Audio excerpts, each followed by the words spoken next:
One of the, I guess you could call it the more mystical parables that Jesus used as metaphor for the kingdom of heaven can be found in Matthew 25, 14 to 30, if you want to read the scripture.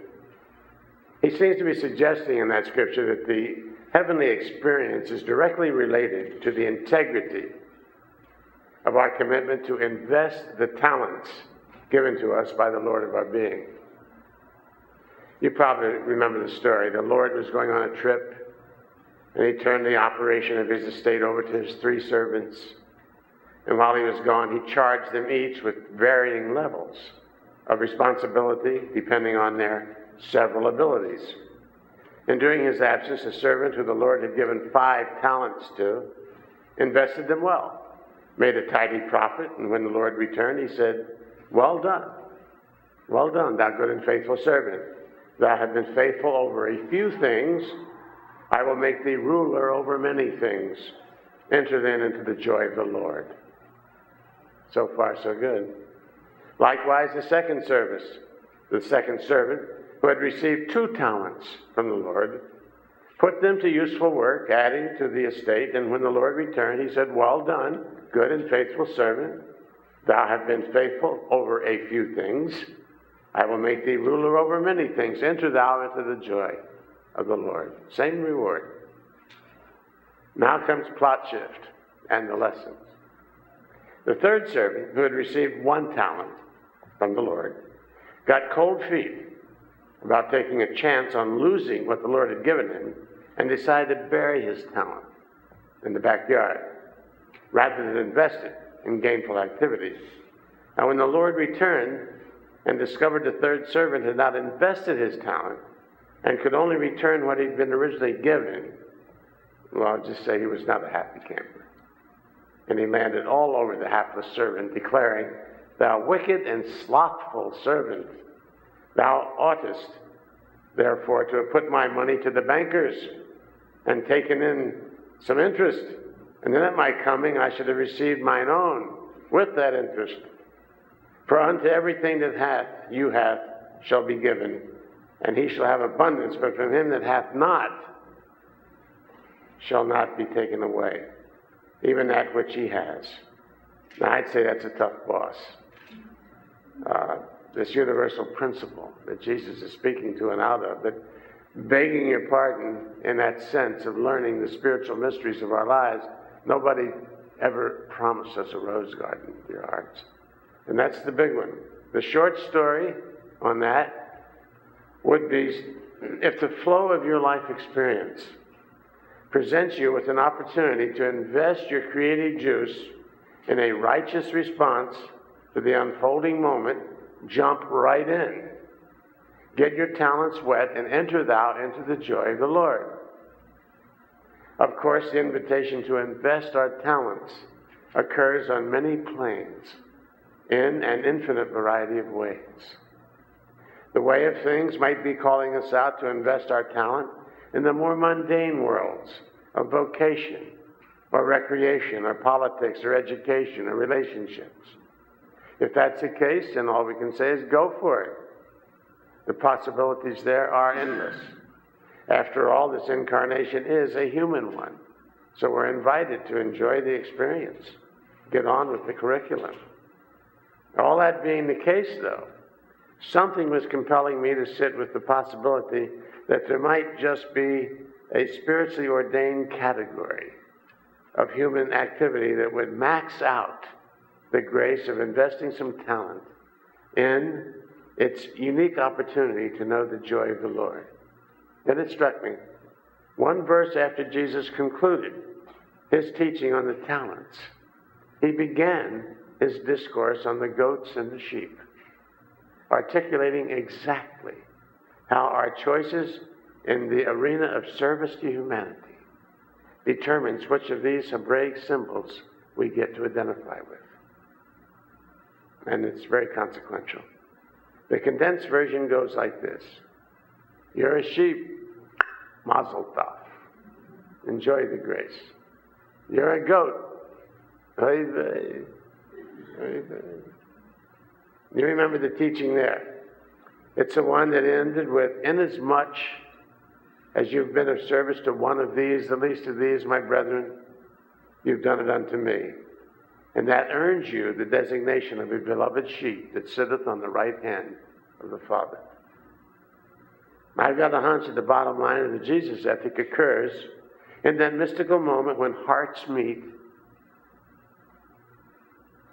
in an act of loving kindness that elevates both participants to the omega point of the Lord's joy. And that's the payoff for any act of human kindness. Think about it. Be it a great act, or be it a quiet and ever so intimate act. In the heart-centered calculus of a Jesus, intention to love is prime. How many or who you love is not that relevant. Intention to love is the key. In the cosmic scheme of things, few of us are called upon to engage our hearts in loving service to the whole world in any way that will ever be thought of as great or grand or fabulous. Now and then, in the chaotic dance of form and circumstance we call our life on earth, a Mother Teresa emerges, or a Martin Luther King, or a Gandhi, or a Jesus. And that niche is righteously theirs through the right of consciousness. But be not dismayed. Let's remember that the good mother from Calcutta encouraged us to remember what she counseled. Very few of us will be called upon to do acts of service thought of as great. But all of us can do small acts of service with great love. And that's the challenge.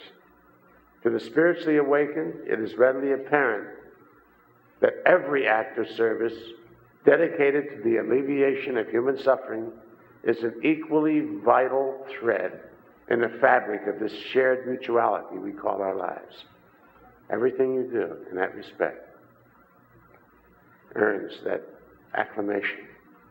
Remember, for every one of the great examples of charity and compassion that have found their way into the historical record, there have been countless millions done in graceful anonymity, quiet expressions of nurture and compassion, invested in the sublime business of love. The kind of selfless service that inspires a joyful Lord to whisper in your ear, "Well done, my good and faithful servant. Enter thou into the joy of the Lord." And just how does that look in practice?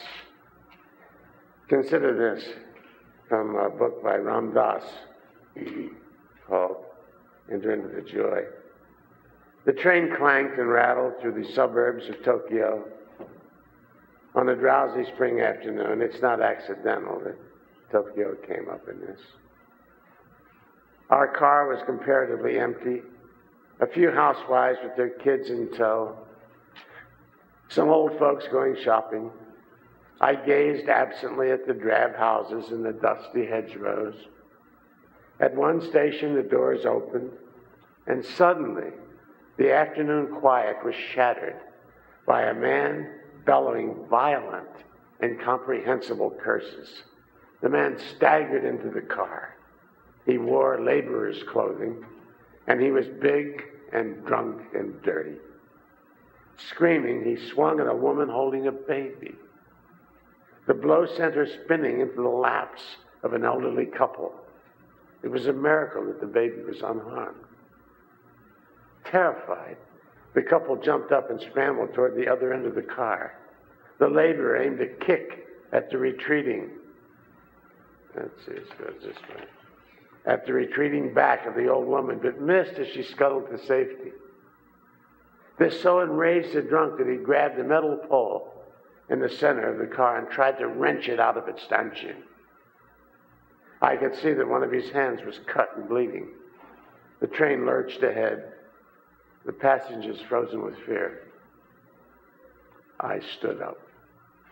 I was young then, some 20 years ago, and in pretty good shape. I'd been putting in a solid 8 hours of Aikido training nearly every day for the past 3 years. I liked to throw and to grapple. I thought I was tough. The trouble was, my martial skill was untested in actual combat. As students of Aikido, we were not allowed to fight. Aikido, my teacher had said again and again, is the art of reconciliation. Whoever has the mind to fight has broken his connection with the universe. If you try to dominate people, you are already defeated. We study how to resolve conflict, not how to start it. I listened to his words. I tried hard. I even went so far as to cross the street to avoid the chimpira, the pinball punks who lounged around the train stations. My forbearance exalted me. I felt both tough and holy. Never been there. In my heart, however, I wanted an absolutely legitimate opportunity whereby I might save the innocent by destroying the guilty. This is it, I said to myself as I got to my feet. People are in danger. If I don't do something fast, somebody will probably get hurt. Seeing me stand up, the drunk recognized a chance to focus his rage. Aha, he roared. A foreigner. You need a lesson in Japanese manners. I held on tightly to the commuter strap overhead and gave him a slow look of disgust and dismissal. I planned to take this turkey apart, but he had to make the first move. I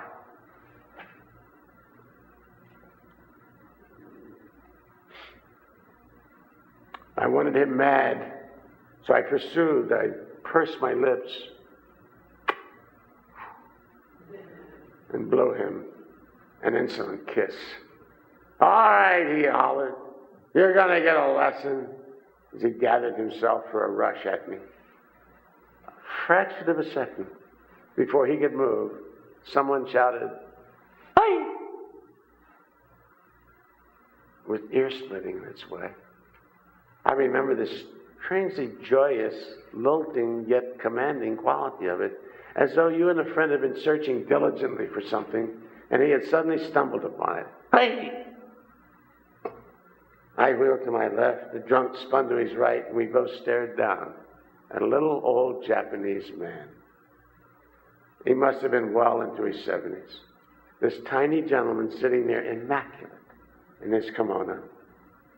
He took no notice of me, but beamed delightedly at the laborer, as though he had a most important and most welcome secret to share with him. Come here, the old man said in an easy vernacular, beckoning to the drunk. Come here and talk with me. He waved his hand lightly. The big man followed as if on a string. He planted his feet belligerently in front of the old gentleman and roared above the clanking wheels, Why the hell should I talk to you? The drunk now had his back to me. If his elbow moved so much as a millimeter, I'd drop him in his socks. The old man continued to beam at the laborer, eyes sparkling. I've been drinking sake, the laborer bellowed back, and it's none of your damn business. Flecks of spittle spat at the old man. Oh, that's wonderful, the old man said. Absolutely wonderful. You see, I love sake too. Every night, me and my wife, she's 76, you know, we warm up a little bottle of sake, we take it into the garden, and we sit on an old wooden bench. We watch the sun go down, and we look to see how our persimmon tree is doing. My great-grandfather planted that tree, and we worry about whether it will recover from those ice storms we had last winter. Our tree has done better than I expected, though, especially when you consider the poor quality of the soil. It is gratifying to watch when we take our sake and go out to enjoy the evening, even when it rains. And he looked up at the laborer, his eyes twinkling. As he struggled to follow the old man's conversation, the drunk's face began to soften. His fists, ever so slowly, started to unclench. Yeah, he said, I love persimmons too. Yes, said the old man, smiling, and I'm sure you have a wonderful wife. No, replied the laborer, my wife died.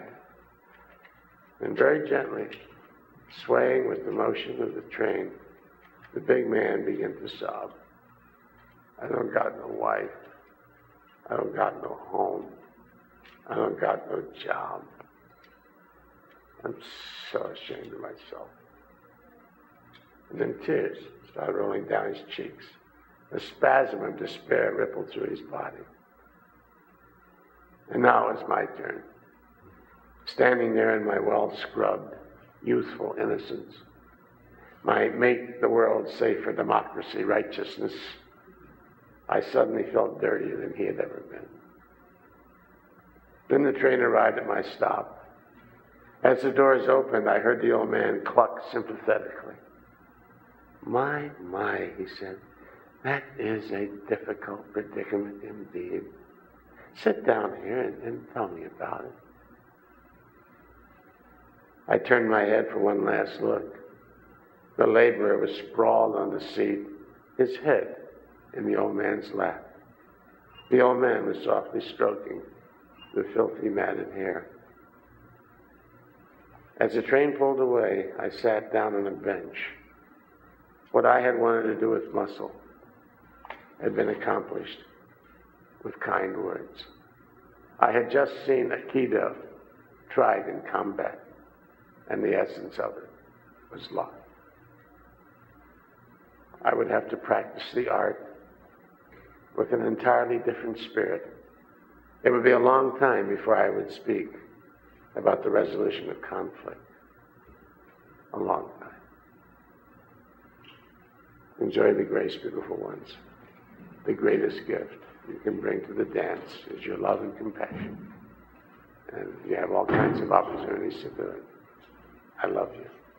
Okay, let's do it.